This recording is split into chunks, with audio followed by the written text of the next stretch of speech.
Olá, aqui o Ciberania Debate, um programa do movimento SOS Brasil Soberano, do Sindicato dos Engenheiros do Estado do Rio de Janeiro. Sou Jorge Folena, e juntamente com Beth Costa, que está aqui na tela, iremos apresentar esse programa de hoje. Mais um programa, né, Beth? E hoje nós vamos tratar de ciência, tecnologia, inovação e desenvolvimento, que é um dos eixos centrais aqui do SOS Brasil Soberano. Mas antes de a Beth chamar o nosso convidado, quero convidá-los a se inscrever nas nossas redes sociais, no nosso Instagram, o QR Code está aqui na tela, também aqui no nosso canal no YouTube. O nosso programa está sendo transmitido também ao vivo no canal do Conde e é retransmitido pela TVT, TV dos Trabalhadores. E também peço a vocês que se inscrevam no canal do Conde e no canal no YouTube da TVT. Beth, quem é o nosso convidado de hoje para esse programa? Bom, a gente tem a honra de receber aqui um economista da maior qualidade e que é especialista no tema de ciência, tecnologia, inovação e desenvolvimento, que é o Luiz Antônio Elias. Queria chamá-lo aqui para... Olá, Luiz, tudo bem? Muito obrigada aí por estar conosco mais uma vez. Nesse momento importante, né, que a gente trata da reconstrução do nosso país e a importância, o papel dessa área do conhecimento no desenvolvimento econômico, social e ambiental do país. Bom, então eu vou fazer uma apresentação, como sempre, o Luiz Antônio Elias é economista, pesquisador titular do Instituto Nacional de Propriedade Industrial, INPI, aposentado. Integra o projeto Brasil Popular do MST, no tema Ciência, Tecnologia e Inovação. Coordenador do Núcleo de Apoio às Políticas Públicas, o SNAP, né, nessa área do Centro de Altos Estudos da Fundação Perseu Abramo. Integrou a coordenação da equipe de transição do governo Lula-Alckmin na área de Ciência, Tecnologia e Inovação. Foi chefe do Departamento de Relações do BNDES, com o governo de relações do BNDES com o governo federal, de 2007 a 2014, 2014 a 2016, e foi secretário executivo do Ministério de Ciência, Tecnologia e Inovação de 2007 a 2014. Ele recebeu foi agraciado, né, com a Ordem Nacional do Mérito Científico e a Ordem Rio Branco, grau de grande oficial, em 2008. Então, uma pessoa muito reconhecida nesse campo aqui no Brasil. Luiz Antônio, então, como a gente falou na introdução, o programa de hoje fala da importância, né, da ciência, tecnologia, inovação no desenvolvimento do país. Nesse quesito, o Brasil, historicamente, está em grande desvantagem diante de vários países do mundo, os chamados países desenvolvidos. Embora a nossa economia seja gigante, né, ela é baseada no que a gente produz ou no solo ou no nosso subsolo, né? Então, a que você atribui esse atraso, se analisarmos o caminho que as políticas públicas do nosso país têm percorrido ao longo do tempo, nesse quesito da inovação e da área tecnológica e da pesquisa científica, inclusive nessa área? Esse atraso é um projeto ou é apenas uma contingência? Bom, boa tarde a todos que nos ouvem. Eu queria agradecer inicialmente a você, Beth, ao Jorge, à direção do SENGE, e parabenizar ao mesmo tempo pelo excelente programa e pela iniciativa de criar um projeto tão qualificado e tão robusto ao longo de tantos anos, que trata de temas tão sensíveis para o processo de crescimento do Brasil, que é esse Brasil soberano, e cujo nome, na verdade, diz tudo. Qual é a nossa soberania, né? Você, na sua pergunta, coloca algumas questões importantes. Eu diria que em algumas áreas nós não temos grandes desvantagens. Por exemplo, se a gente pudesse citar a área de petróleo, nós temos um avanço muito significativo, inclusive em águas profundas. possibilidade e todo o implemento de recursos que foram feitos de investimento na área do CEPS nos permitiram estar na fronteira com a Petrobras. Temos também um avanço muito grande e importante na área de aviação, especialmente com a Embraer e na integração de toda a parte de insumos, equipamentos e máquinas nessa temática. Temos um avanço muito grande na área de proteína animal. Hoje somos os maiores exportadores de carne do mundo. E temos um avanço muito significativo também na biodiversidade. Mas, de fato, relativamente, estamos atrasados em relação ao resto do mundo.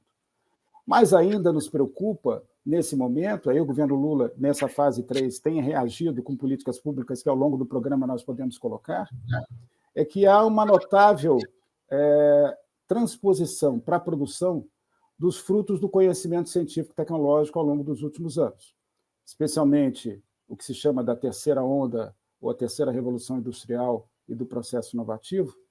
Países como os Estados Unidos e o Japão têm empreendido esforços muito significativos em valores em recursos, em programas efetivos, retomando a sua política industrial, retomando proposições de protecionismo para que possa concorrer nas cadeias globais de valor. Mas ameaçados, nas últimas décadas, pela insurgência, pelo processo e o movimento forte da China e tudo que ela tem arrastado. Os economistas dizem que o progresso técnico reduz o custo unitário de produção, aumenta a competitividade, mas ele rearruma, de certa forma, os padrões de organização e de produção a nível internacional. Isso, aí, dialogando com a sua pergunta, cria brechas ou assimetrias de competitividade, o que nos coloca numa situação delicada em relação ao resto do mundo, dado a concentração do desenvolvimento tecnológico em grandes corporações internacionais. Nesse sentido, nos moldes em que se organiza ou que está se dando esse desenvolvimento, na velocidade com que ele está se realizando, o Brasil tem feito, e precisa fazer mais, esforços significativos de emparelhar sua economia, e especialmente o seu conhecimento científico, com o que está acontecendo no mundo. É preciso que a gente olhe para algumas áreas estratégicas, nós podemos desenvolver isso ao longo do programa, para que a gente tenha, e aí dialogando com o que você coloca, soberania, capaz de interferir nessas cadeias globais, especialmente no processo de desenvolvimento. Mas a sua pergunta também trata de quais são as restrições. Nós ainda temos uma baixa diversidade produtiva, nós nos concentramos ainda muito fortemente em especializações como mineração e agricultura, uma heterogeneidade na economia brasileira, ou seja, setores de alta tecnologia convivendo com setores de baixa tecnologia, às vezes em subsistência e precarização do trabalho, o que diminui a produtividade, e, eu diria, uma institucionalidade inadequada. No primeiro mandato do governo Lula, nós criamos uma proposição de política que chamamos a Frente de Expansão para diminuir a nossa vulnerabilidade, aumentar a nossa capacidade de produção através do consumo de massa, ou seja, a expansão do mercado interno. Isso era um olhar sobre a distribuição de renda e um olhar sobre a questão de melhorias no campo do trabalho. Por outro lado, uma das outras frentes era gastos efetivos e investimento social, educação, saúde, habitação, cultura, e em outros programas sociais que pudessem, não só na formação, mas que pudessem trazer qualidade de trabalho e qualidade de vida para a população. Um ponto importante dessa construção das frentes, e depois eu vou fazer um link disso com o momento atual, foi na infraestrutura econômica. Grandes projetos de desenvolvimento em rasgar estradas pelo Brasil, mas especialmente em trazer energia, transporte, logística, comunicação. E o outro, olhar os recursos naturais com uma sustentabilidade, com um apoio forte para o desenvolvimento de tecnologias que pudessem, em manejo, trazer sustentabilidade e privilegiar o pessoal no campo, e um olhar efetivo sobre a mecanização. Tudo isso vinha como motores do investimento.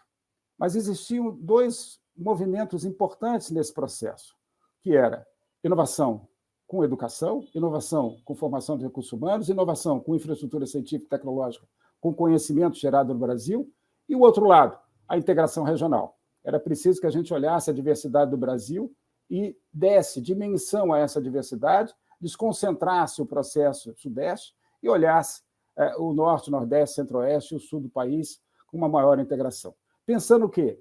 Em enfrentar alguns desafios, e isso foi feito, está sendo feito agora. Os desafios voltados para a economia de baixo carbono, desafios voltados para a transição ecológica e a transição energética de forma efetiva, os desafios que a transição digital trarão para o mundo do trabalho, a ampliação da formação de recursos humanos, a ampliação da capacidade da infraestrutura científica. Tudo isso voltado para não só o aperfeiçoamento do Sistema Nacional de Ciência e Tecnologia, mas também para um fortalecimento desse sistema, que alguns chamam de um ecossistema, ou seja, uma transversalidade do processo que pudesse abraçar todas essas vertentes. Então, respondendo, estamos em desvantagem? Sim. Temos institucionalidade? Temos. Avançamos significativamente? Sim, mas é preciso muito mais do que estamos fazendo hoje.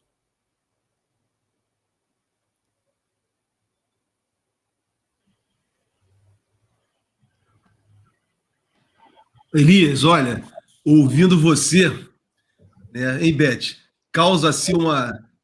Dá para fazer um quadro comparativo nos 2 governos do presidente Lula e no mandato do primeiro governo da presidenta Dilma, o avanço que o país teve na área de desenvolvimento. É assustador isso que você falou, todo esse progresso encaminhando. Aí veio o golpe, interrompeu tudo. Ficamos com tudo paralisado, impressionante isso. Então foi muito bom você fazer essa análise, porque deu para ver o que era antes, né, o que ocorreu no golpe e agora o que se está propondo daqui para frente. Desculpa eu fazer abrir esse parênteses e fechando agora ele, porque muito bom, Elias, você fazer isso aí, sabe, para nos despertar a consciência da necessidade do desenvolvimento do Brasil. É um processo necessário e muito, né, para as perspectivas do nosso povo. Agora, Elias, você falou aí dos Estados Unidos e do Japão, né, do chamado mundo capitalista ocidental. O Japão está no Oriente, mas sofre toda a influência norte-americana que está se fechando, né, para tentar buscar um processo de reindustrialização. No caso dos países asiáticos, gostaria de saber de você como que eles estão se desenvolvendo sob o aspecto da ciência e tecnologia e se eles têm apresentado algum encaminhamento que possa fazer, de certa forma, algum enfrentamento, se é possível, com o neoliberalismo. Porque esse neoliberalismo foi muito caro para o Brasil, né, diante do golpe que nós tivemos contra a presidenta Dilma, contra o presidente Lula, que ficou preso também pela Lava Jato, a Petrobras, que você citou. Então, dá para fazer uma perspectiva sobre isso, Elias? Eu gostei da sua ênfase também anterior, da retomada do processo de desenvolvimento. Então, só para caracterizar um pouco por que eu fiz isso, muitas das vezes se coloca que nós não tínhamos um programa. Tínhamos e temos. Tínhamos um programa das frentes de expansão, temos um programa hoje da nova industrialização, temos um programa em pensar o social, temos um programa em pensar a sustentabilidade. Eu quis fazer um quadro que desse um panorama, como você bem colocou, que abarcasse um conceito, e esse conceito existe político, de reforçar as nossas bases internas, reforçar o nosso conhecimento e reforçar as nossas cadeias internas no sentido de integrar, ou seja, de se inserir no mercado internacional com maior valor agregado. Retomando a sua pergunta na questão internacional, aí o contexto internacional. É importante que a pandemia trouxe, de certa forma, ela explicitou as contradições do neoliberalismo. Todos os países se voltaram para os seus mercados. O debate, a importância do Estado, que havia sido execrada pelo neoliberalismo e colocado o Estado mínimo, a não política industrial, o não desenvolvimento local, e sim o mercantilismo geral, que, na verdade, só favorecia o grande capital, se recrudesceu. E, na verdade, o tema desenvolvimento também apareceu. Nos Estados Unidos, os planos Biden colocam recursos abundantes, não só na área de defesa, mas especialmente na formação de recursos humanos, em áreas críticas e sensíveis para o desenvolvimento americano, na identificação de suas políticas públicas, retoma parcerias públicas entre universidades e empresas. Na China, como você bem colocou, a nova Rota da Seda recolocou a China no cenário mundial e proporcionou a ela um desenvolvimento violentíssimo na área de P&D e na área de desenvolvimento de novos materiais, de novos procedimentos. A China não é só uma importadora, ela é uma produtora efetiva de tecnologia, ela gera conhecimento interno, ela conseguiu trazer para dentro da China, ou seja, recolocar na China um conjunto de atores internacionais e empresas internacionais fortes na área de desenvolvimento tecnológico. Na União Europeia, a Alemanha, especialmente, ela retoma a sua manufatura avançada e tecnologias 3D, e a América Latina vê os alicerces do que você chamou incorretamente desse neoliberalismo fascista recrudescer. Ou seja, esse processo cria-se um novo cenário, um cenário de mudança, parênteses, que nós devemos aproveitar dos países que estão circunscritos à Amazônia, na região amazônica, no Panamazônico. É importante que a gente faça um movimento efetivo da biodiversidade, olhando a dimensão desse país, trazendo valor agregado para Peru, Bolívia, ou seja, Venezuela, Colômbia, Brasil, que a gente possa trazer um processo de desenvolvimento ali. Há uma mudança da geopolítica internacional. Essa mudança da geopolítica internacional, ela se dá pela explosão das tecnologias, tanto da tecnologia da informação e comunicação, na área de bioeconomia, ou na área de nanotecnologia. Isso quer dizer impressão 3D, Big Data, Internet das Coisas, computação cognitiva, materiais nanoprocessados ou nanoparticulados, tecnologias verdes. Isso tudo provocou um rearranjo ou uma redefinição dos padrões de consumo, estilos de vida e produção, com forte proposição e necessidade de recursos, por exemplo, na área de medicina, para imageamento. Avançou muito por causa do envelhecimento da população, ou na questão das mudanças climáticas, que alteram significativamente os padrões de concorrência pela necessidade ou pelas barreiras técnicas que países começam a criar em torno desse procedimento. Isso modifica a geopolítica internacional, a China percebeu claramente isso rearranja e fragmenta os processos de transformação via as novas políticas em P&D e amplia a capacidade da China em responder a esse processo. Em 2017, eu participei de uma pesquisa junto com um grupo do Instituto de Economia da UFRJ, o Instituto de Economia da Unicamp, e que a ideia era analisar que direcionamentos estratégicos os países, ou alguns países selecionados, e a União Europeia, estariam empreendendo para pensar os próximos 20 anos em função das chamadas tecnologias disruptivas.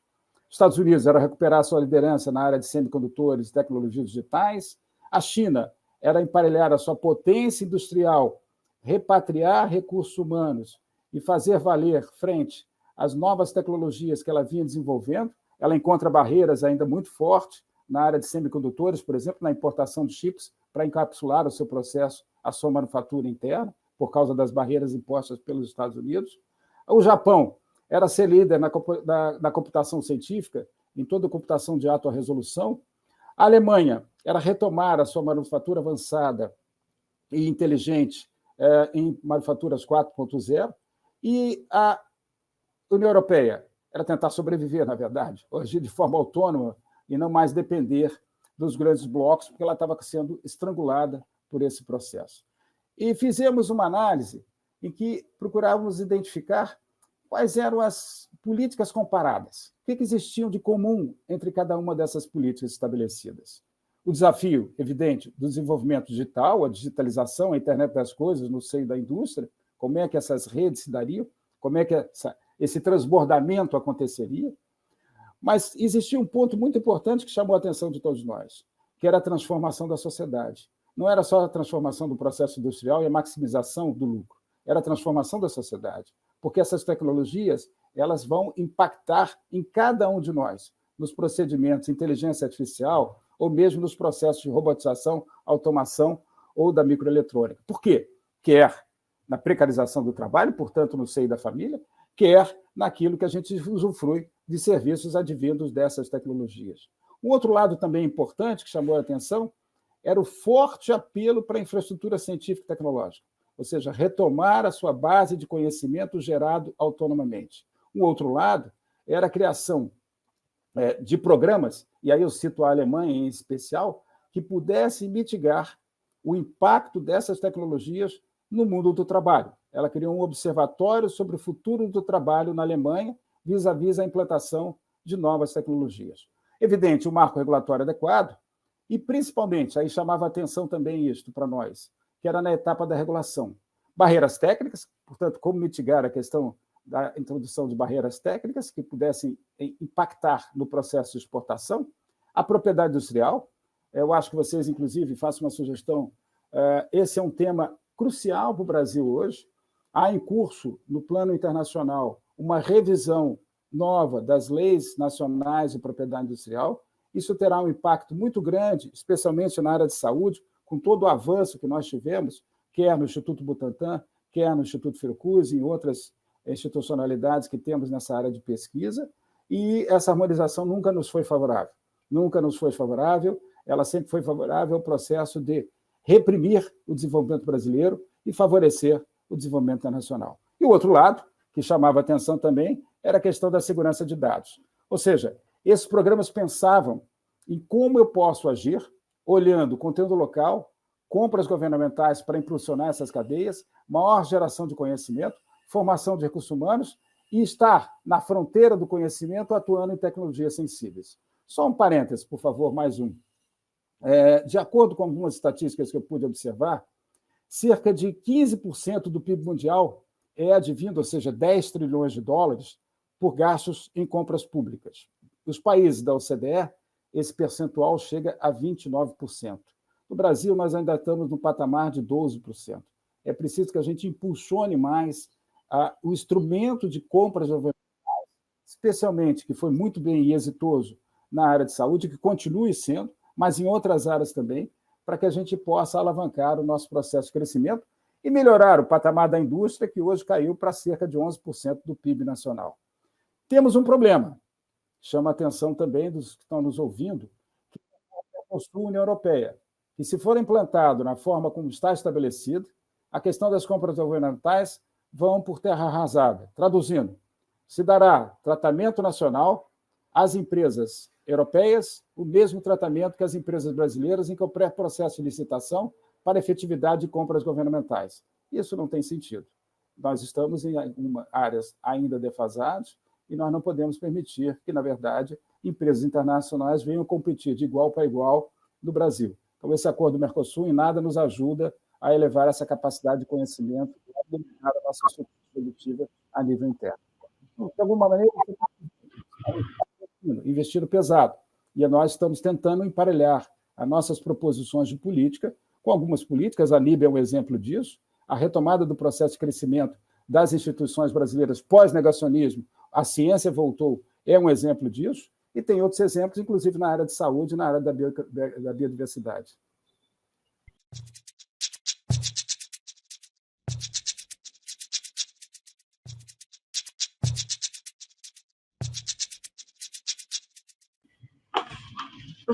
Você já deu assim uma cutucada numa coisa que a gente queria saber agora, assim, nesse governo, a retomada do governo Lula, que a gente está chamando de governo Lula 3, que tem a marca da união e da reconstrução, que são políticas públicas que ancoram a distribuição de renda, geração de empregos, proteção ambiental e a reindustrialização do país, né, visando um país mais desenvolvido, mais soberano e menos desigual, né? Você já falou que há projetos nesse guarda-chuva da reindustrialização e do desenvolvimento e do crescimento do Brasil. O governo tem projetos, né? Então, depois desses 4 anos de negacionismo, negacionismo mesmo dos últimos 4 anos, e de destruição depois do golpe que tirou a Dilma do poder, né? O governo Temer foi um destruidor de políticas públicas, né, em relação às privatizações.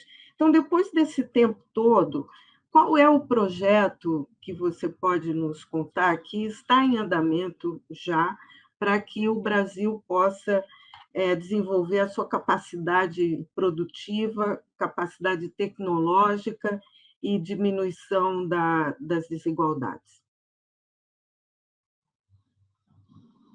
Abra o seu microfone, Luiz. Oi, agora. Sim, já abriu. É uma ótima pergunta e me remete a uma questão também de contextualização. Quando, no processo de transição, e eu participei ativamente da Comissão de Transição de Ciência e Tecnologia, na coordenação da comissão, entre outros, na coordenação da Comissão de Transição em Ciência e Tecnologia, mas o diálogo permanente era: precisamos de uma nova macroeconomia, precisamos romper aquilo que se chamava do teto dos gastos, e aí a PEC da transição nos ajudou enormemente a ter capacidade de investimento no primeiro ano do governo Lula, a sobreposição indesejada das regras fiscais, era preciso sair da pressão do sistema financeiro por elevação da taxa Selic, era preciso romper a alta concentração bancária com elevadas margens e que pressionava, como sempre, a volatilidade da taxa de juros e taxa de câmbio, o grau de financiarização que encontramos na economia brasileira. Para quê? Era respondendo em parte já a sua pergunta. Não termos e não continuarmos tendo aquilo que se chama de uma especialização regressiva da indústria nacional, uma inserção subordinada nas nossas cadeias, para isso é preciso projeto, é preciso saber em que, aonde investir, um déficit governamental, ou um déficit de governança, melhor dizendo, ambiental, era preciso que a gente retomasse não só a questão da governança e da gestão do processo ambiental, mas que a gente trabalhasse esse processo na expansão para a fronteira do conhecimento com sustentabilidade, respeitando as comunidades tradicionais, respeitando as populações existentes, as populações indígenas.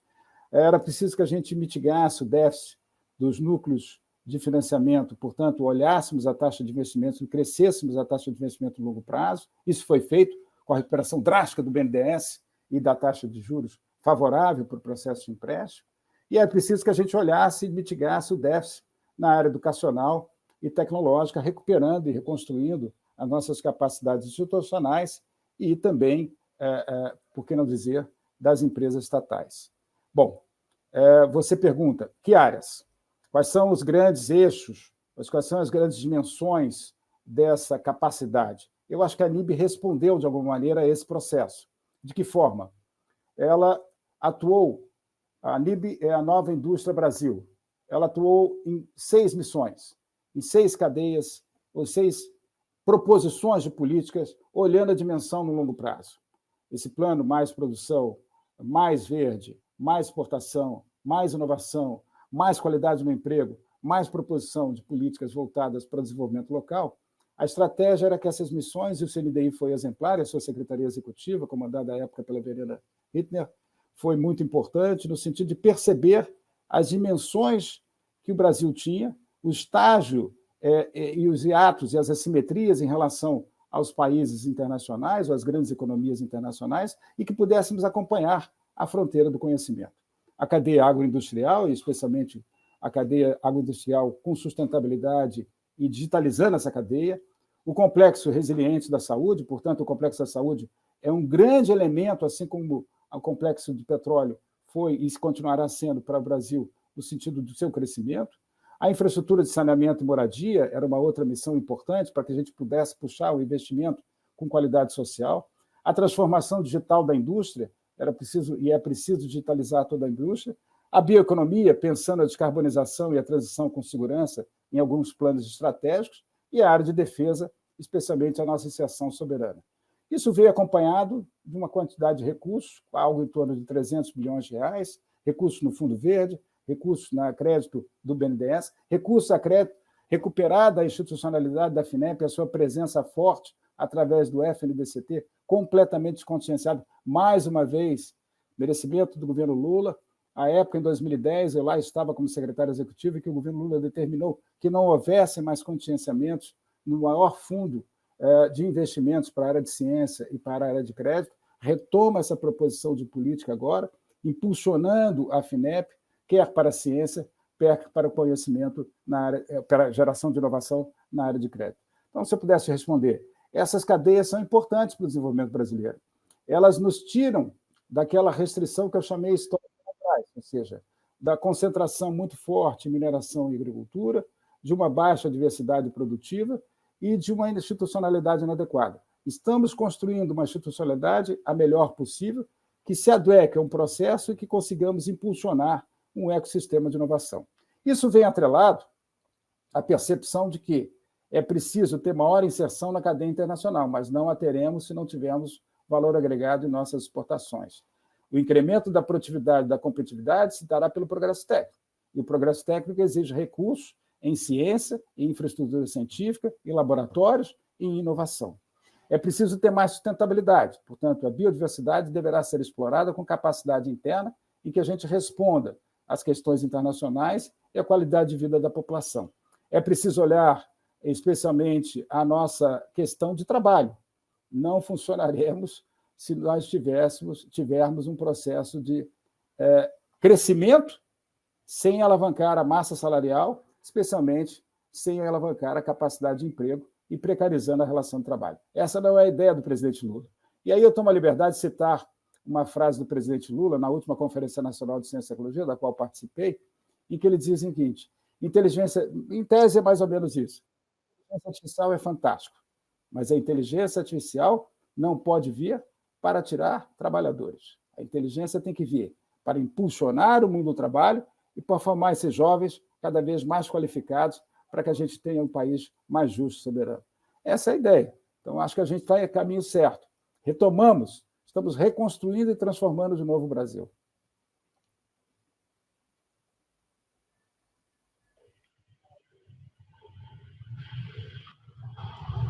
Abre o seu áudio, Jorge. Neemias, te escutando, fica muito claro que o governo do presidente Lula tem um projeto de nação muito bem definido. Muito bem definido. Realmente, buscar um desenvolvimento econômico, porém com distribuição e justiça social. Está claríssimo isso. É muito bom te ouvir. Olha, eu me lembro que num momento muito duro nosso aqui no país, foi, se eu não me engano, no governo Bolsonaro mesmo, não foi no Temer, não. Nós fizemos aqui um encontro contigo, com outro companheiro seu lá da Unicamp, um momento difícil, que estavam os governos cortando, o governo de Temer e Bolsonaro, todo investimento em ciência e tecnologia, estava sem esperança nenhuma. E você, naquela oportunidade, nos apontava para um encaminhamento futuro. E esse caminhamento futuro está acontecendo agora. Então, e o melhor ainda está por vir, tenho certeza disso. Elias, na verdade, eu tinha 3 perguntas aqui. Né? Uma você, de certa forma, já respondeu, que era qual o setor industrial em que o Brasil, né, o governo merecia fazer um investimento maior. Você falou aí na área da saúde, né, falou vários, da inteligência artificial, né, mas se você quiser destacar outros ou até reforçar, então quais são os setores industriais que mereceriam melhor investimento, melhor atenção pública? Qual o papel que você vê, né, da parceria público-privada nesse processo de desenvolvimento e também o papel, né, acho que está faltando isso também, a gente destacar mais, o papel dos bancos públicos, né, do BNDES e dos demais, nesse processo de desenvolvimento? Bom, primeiro, o papel dos bancos públicos é essencial. E o BNDES assumiu essa tarefa de frente, retomou a sua capacidade de investimento. O presidente Lula, entendendo que é necessário crescer a taxa de investimento, fez valer a sua prerrogativa e potencializou o BNDES nesse sentido. A FINEP, enquanto outra institucionalidade voltada para o tema da ciência e do crédito, para a questão de ciência e tecnologia e para a P&D, retomou o seu papel predominante. Retomaram o papel predominante também da Embrapi, que é uma institucionalidade criada ainda no nosso governo. Eu lá estava com o ministro Aloysio Mercadante quando criamos a Embrapi, no sentido de que mitigar o processo de desindustrialização, de certa forma, diminuir a nossa brecha do conhecimento, elevando a nossa sofisticação, por assim dizer, tecnológica, ou seja, saindo da nossa estagnação e menor produtividade, um aumento da capacidade da agenda de inovação, mas com estratégia. E aí, nesse sentido, Jorge, as missões vêm com um patamar de pensar uma política de Estado de futuro, olhando a dimensão das políticas construídas, com as frentes de expansão, olhando a expansão do mercado interno, olhando a potencialidade de nossa inserção internacional, quais são as nossas ainda restrições ou gargalos existentes. Mas, mais do que isso, que missões poderíamos elencar com metas e programas objetivos? Deverá estar saindo até o final desse mês, início do mês de setembro, as metas e programas da NIB, da nova política industrial, olhando essas 6 cadeias produtivas. Então, acho que elas se interligam. Não há como pensar um único procedimento. Elas se interligam. Os procedimentos elencados na indústria de defesa, eles têm um rebatimento ou um espraiamento para todas as outras áreas, em ligas e materiais novos, em nanotecnologia. Os procedimentos trabalhados na área da biogenética, na área da agricultura, têm um rebatimento também na área de saúde, em várias outras áreas, e assim sucessivamente. Há uma interligação, há uma sinergia de processos. Então, acho que o governo foi muito feliz nesta questão. Eu chamo a atenção de um único problema, ou de uma única dimensão, que ela deve estar melhor trabalhada ao se perceber esta questão. Nós ainda temos, como falamos anteriormente, uma economia ainda com uma baixa diversidade e com uma heterogeneidade muito grande, traduzindo, setores de alta tecnologia convivendo com setores de muito baixa tecnologia e uma precarização nesse meio do trabalho muito grande. Exemplo, o mundo do trabalho ele está fortemente concentrado nos serviços ou na área da indústria, em indústrias de baixa tecnologia ou de média tecnologia. Quase 60% do mundo do trabalho está concentrado, ou dos empregos estão concentrados neste segmento. O impacto medido por algumas consultorias, saiu recentemente em alguns periódicos, alguns jornais nacionais, a McKinsey fez para o plano internacional e para o plano nacional uma pesquisa recente sobre o impacto das novas tecnologias no mundo do trabalho. Quase 30% dessas tecnologias de robótica, automação ou da tecnologia da informação e microeletrônica, quando empregadas, terão um impacto de quase 30% de imediato no mundo do trabalho. Ou seja, a nível internacional, 6 em cada 10 profissões deverão desaparecer. Não há como recriar essas profissões de uma hora para outra. É preciso que a gente qualifique essa mão de obra de novo. Eu acho que isso seria um debate muito interessante que pudéssemos discutir aqui com o Senge, pensando a soberania brasileira, como olhar a dimensão do mundo do trabalho vis-à-vis o impacto dessas novas tecnologias. Como perceber e que, se não tivermos uma requalificação clara, efetiva, desses trabalhadores, ou dessa força de trabalho, com capacitação e com programas de reintrodução no mercado de trabalho, será muito difícil segurarmos a questão da desigualdade. Então, eu chamo a atenção, além de chamar e de observar a proposição de que áreas, eu entrei na linha das dimensões, para essa questão do mundo do trabalho. A transição tecnológica tem um impacto. Ela veio numa velocidade muito grande. E países como o Brasil, que ainda estão com uma brecha muito grande em relação ao mundo, precisam se adaptar. E uma das adaptações necessárias é certamente nesse mundo do trabalho.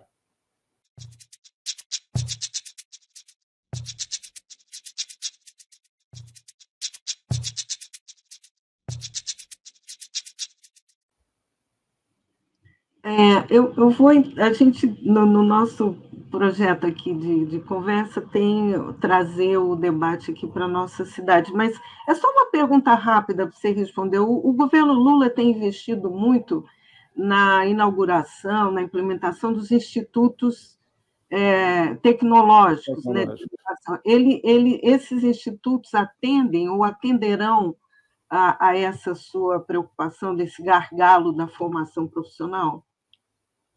Eu creio que sim.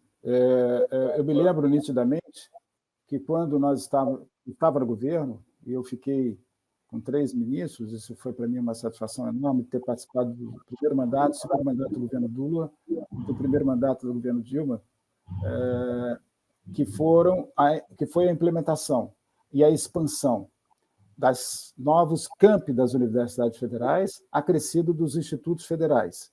E nós tínhamos, para o lado do Ministério da Ciência e Tecnologia, a necessidade, dentro do programa, de implantar as infraestruturas científicas, ou seja, a capacidade laboratorial e CNPq e CAPES casarem conjuntamente projetos, não só de qualificação, mas de aprimoramento e avanço da pós-graduação no Brasil. Isso é significativo para um país que quer gerar conhecimento. E eu acho que o presidente Lula, mais uma vez, acertou em relação a esses institutos federais. A criação desses institutos federais dão capilaridade e diminui as desigualdades no campo da educação e no campo da formação e da pós-graduação, a nível nacional. Nós temos defasagens em alguns estados muito grandes. É preciso que a gente integre esses estados no processo de conhecimento.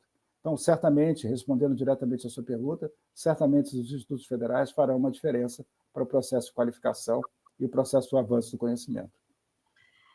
Bom, trazendo então aqui para o campo mais próximo, porque nós estamos falando de ciência e tecnologia, assim, eu acho que um dos objetivos sempre do nosso programa é traduzir isso para a vida, o dia a dia das pessoas, né? A gente fala, às vezes a pessoa fala assim, mas para que eu preciso?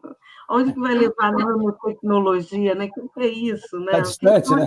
Está distância, inteligência artificial, né? Então, mas nós temos uma eleição agora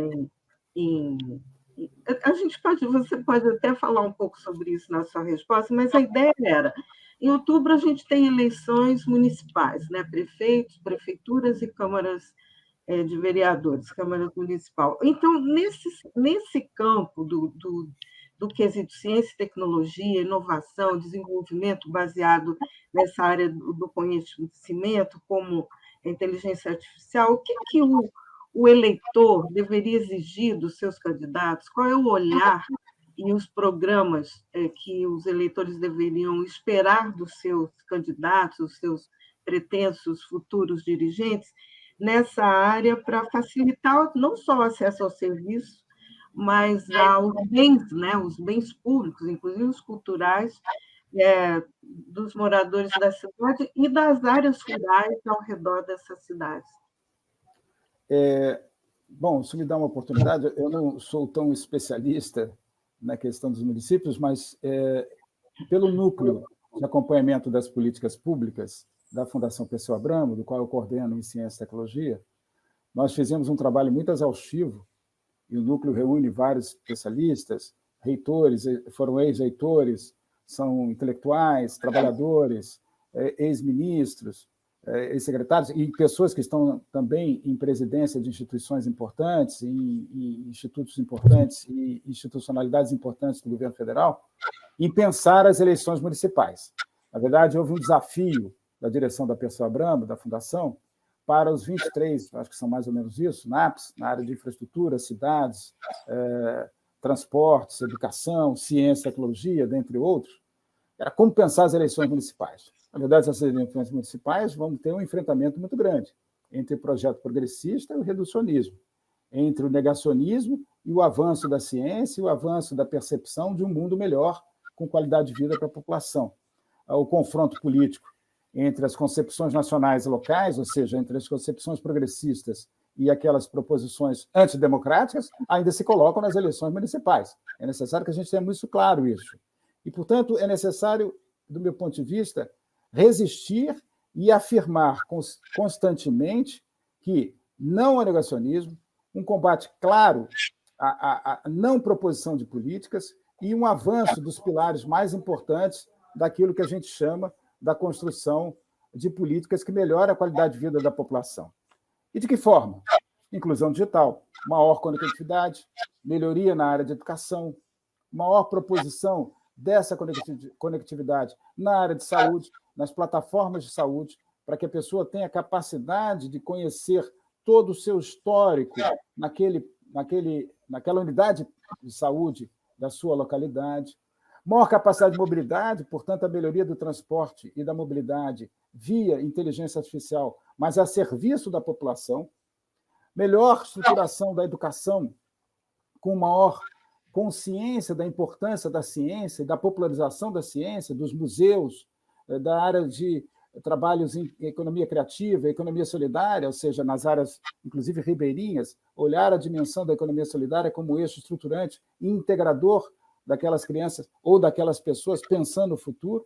Enfim, há um conjunto de elementos que a gente pode trabalhar e que a gente tem trabalhado e que estão colocados nessa cartilha. Eu depois posso mandar para o programa SOS Brasil Soberano a identificação, é uma cartilha que foi elaborada pela Fundação Perseu Abramo e que tem várias proposições de políticas voltadas para a temática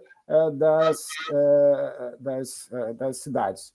Há um ponto importante, Beth, na sua colocação. Por exemplo, no município do Rio de Janeiro, muito pouco se apropria de toda a institucionalidade do governo federal existente aqui no município do Rio de Janeiro, do qual eu resido, para dar resultado para a população. Cito, nós temos 2 grandes universidades federais, nós temos 8 ou 9 unidades de pesquisa do Ministério, nós temos 2 centros de pesquisa, ou, na verdade, 3 centros de pesquisa extremamente pujantes, ponta de linha na fronteira do conhecimento a nível internacional, o CEPEL, na área de energia, a Fiocruz, na área de saúde, o CENPES, na área de petróleo. Nós temos formação de recursos humanos forte, uma universidade estadual extremamente forte, mas não se pensa esse ecossistema para a população. Como é que pode transbordar todo esse conhecimento existente nesse ecossistema para ser apropriado pela população? É preciso também utilizar essa capacidade impulsionadora do governo federal para que isso transborde através das IPs locais ou dos institutos locais para a qualidade de vida da população. Outro lado, é preciso que a gente tenha a dimensão clara e efetiva dos recursos. Qual a capacidade que eu possa casar de recursos da sua localidade? Só analisamos isso também quando trabalhamos nessas proposições de políticas para os municípios. Que capacidade de recursos temos para o governo federal que possa, de alguma maneira, ser casado com o governo local, especialmente municipal, e transbordar isso em qualidade de vida ou melhoria dos serviços para a população. Enfim, tem um leque de oportunidades. Eu acho que ciência e tecnologia, pelo seu caráter e pela sua proposição transversal, ela pode se transformar num ecossistema de inclusão e de sustentabilidade. E isto eu acho que vai ser importante, como disse, no momento, de novo, de resistência, no momento de afirmação da democracia e no momento de um projeto progressista e não um projeto negacionista. Antônio, muito bom a sua explicação aí sobre o nosso dia a dia. Você falou em conectividade, e aí eu fiquei aqui com uma curiosidade. É possível, através dessa conectividade, que nós chegarmos a uma cidade inteligente? Uma boa pergunta. É uma boa pergunta. Sim. Eu acho que cada vez mais, se nós nos debruçarmos sobre a questão da conectividade, especialmente da inclusão digital para garantir o acesso por meio de Wi-Fi nas praças públicas, por meio do Wi-Fi em áreas turísticas, por meio de telecentros, em laboratórios de fabricação digital, portanto, laboratórios que possam, esses Fab Labs, que possam ser livres de acesso, assegurar a conectividade em equipamentos públicos e escolas. Ou seja, é preciso que a gente olhe cada vez mais a transformação digital como uma ferramenta importante de inclusão. O outro elemento é que isso seja para melhorar, como eu falei anteriormente, desculpe ser repetitivo, a qualidade de vida na saúde. E o outro elemento, que isso seja construtivo para a segurança pública, ou seja, mais inteligência e conectividade, ou seja, transformação digital de forma crítica na segurança pública. Se isso for feito, eu acho que a gente dará um grande salto. Isso não é um projeto, não é uma coisa assim, falada aos ventos. Isso é uma realidade, tem sido feito em várias cidades. As cidades estão se transformando em polos efetivos de bem-estar, com conectividade em praça pública de alta resolução, com capacidade de aprender nas escolas em alto procedimento para as crianças se inserirem nesse mundo digital, com conteúdo pedagógico público e com conteúdo pedagógico, vamos dizer assim, retirando a ideia negacionista, com conteúdo pedagógico efetivo. O outro lado, na área de saúde, melhor imageamento, maior tratamento das plataformas digitais para a melhoria da população e saber qual é o seu prontuário, como saber seus procedimentos que deverão acompanhar o resto da vida. E assim como na área de segurança. Essa cartilha ela foi muito importante, ela tem sido muito de impacto muito efetivo. Eu tenho recebido vários retornos de candidatos e candidatas, quer a vereador, quer a prefeitos, ou seja, nas cidades, tentando explorar um pouco mais.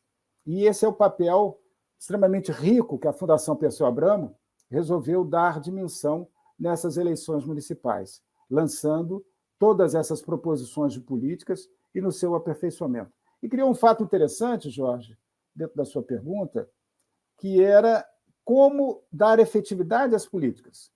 E nós também estamos fazendo um papel que eu chamaria, entre aspas, de mentoria, ou seja, trabalharmos efetivamente na construção daquela política e no seu encadeamento, como é que ela pode transbordar para o seio daquela sociedade. Tem sido muito interessante. Eu acho que a gente está fazendo, pela Fundação, um papel muito interessante no sentido de ajudar a construir políticas públicas. Respondendo, cidades inteligentes, é possível? Sim. Se nós tivermos um programa efetivo de conectividade e de respeito à qualidade de vida da população.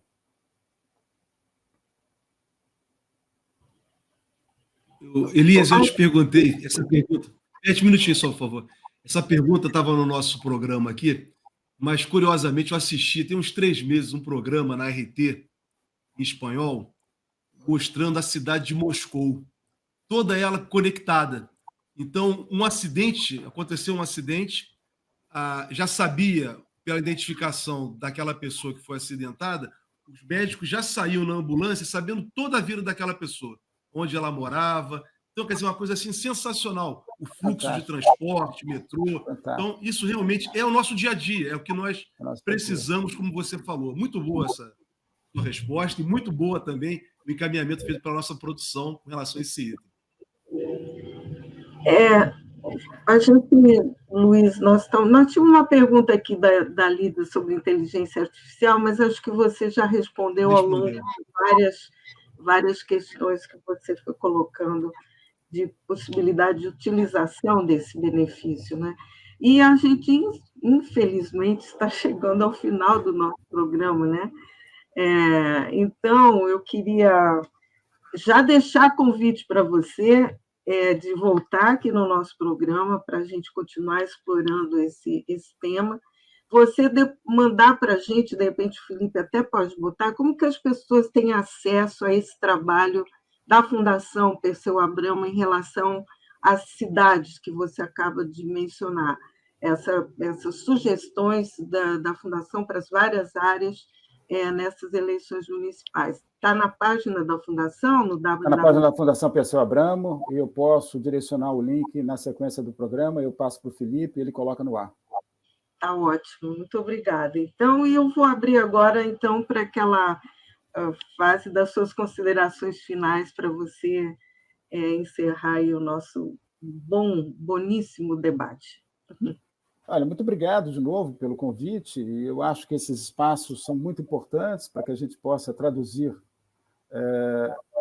no diálogo algumas proposições de políticas, lacunas eventuais que estão existindo e que sejam preciso aperfeiçoar, e especialmente esse espaço é importante para combater o populismo, para combater esse neoliberalismo que nos levou a várias tragédias e a vários processos de precarização do trabalho, uma intensidade da desigualdade e uma ameaça clara e objetiva à democracia. Tem que ficar claro isso também. Ela só favoreceu o grande capital, em nada ao processo de democracia. Então, eu quero agradecer a possibilidade de ter participado, espero que tenha dado uma contribuição no sentido de que há um projeto em curso, esse projeto é um projeto sistêmico, ele pensa o Estado, ele pensa as proposições e as grandes transformações do Brasil, ele olha o adensamento tecnológico das grandes cadeias produtivas brasileiras, ele estabelece regras para que a gente possa olhar ou dar dimensão à formação de recursos humanos, à infraestrutura científica e o processo inovativo no Brasil. Então, está de parabéns o Senge por trazer sempre um debate sobre a questão da soberania, sempre um olhar do Brasil pensando no futuro. E muito obrigado, Beth, muito obrigado, Jorge, por excelente programa, espero que tenha contribuído. Agradeço. Contribuiu demais, Antônio Elias. Olha, foi aquilo que você falou, né, Beth? Você nos possibilitou lembrar o passado de um projeto de nação que foi tentaram destruir esse projeto, mas estamos tentando reconquistar agora para que sermos efetivamente vimos a ser um país soberano e desenvolvido. Antônio Elias, Muito obrigado pela sua participação conosco aqui. Quero agradecer também quem nos acompanhou até agora. Esse é o Soberania em Debate, um programa do movimento SOS Brasil Soberano, dos sindicatos e engenheiros do estado do Rio de Janeiro. Até a próxima semana. Tchau, tchau. Muito obrigado, pessoal. Obrigado. Tchau, Luiz. Muito obrigada. Obrigado.